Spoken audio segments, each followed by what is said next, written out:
Myth number 5. The Bush administration provided proof that the attacks were carried out by al-Qaeda terrorists under the direction of Osama bin Laden. One of the main pieces of alleged proof involved the claim that the baggage of a Muhammad Atta, called the ringleader, was discovered at the Boston airport from which Flight 11 departed.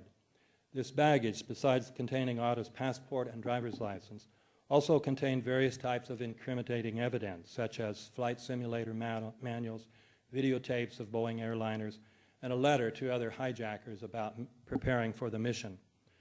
But the bags also contained Atta's will. Why would Atta have intended to take his will on a flight he planned to fly into the World Trade Center? There are also many other problems with this story. We seem to have planted evidence. Another element of the official story about the alleged hijackers is that they were very devout Muslims. The 9/11 Commission report said that Atta had become very religious, even fanatically so.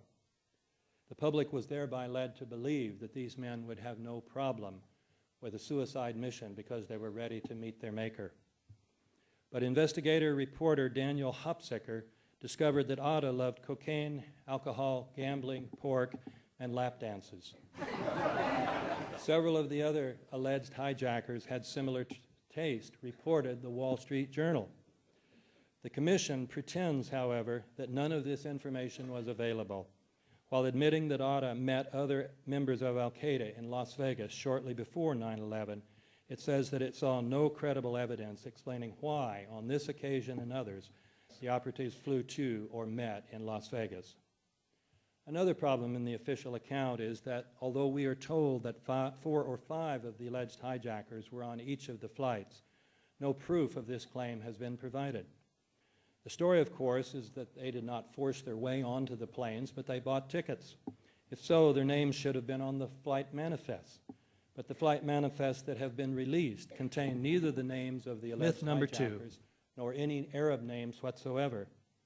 We have also been given no proof that the remains of any of these men were found in the wreckage.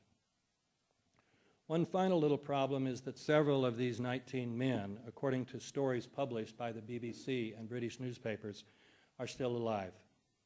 For example, the 9/11 Commission named Walid al-Shiri as one of the hijackers and reproduced the FBI's photograph of him. It even suggested that al-Shiri stabbed one of the flight attendants shortly before Flight 11 crashed into the North Tower. But as BBC News had reported 11 days after 9/11, al-Shiri, having seen his photograph in newspapers and TV programs, notified authorities and journalists in Morocco, where he works as a pilot, that he was still alive. Was a false flag operation. But if there are various problems with the government story about the hijackers, surely a new level about Osama bin Laden. Insofar as this suggestion that 9/11 was a false flag operation brings us to Colin Powell promised shortly after 9/11 to provide a white paper giving this proof. But this paper was never produced. British Prime Minister Tony Blair did produce such a paper, but it begins with the admission that it does not purport to provide a prosecutable case against Osama bin Laden in a court of law. So, evidence good enough to go to war, but not good enough to go to court.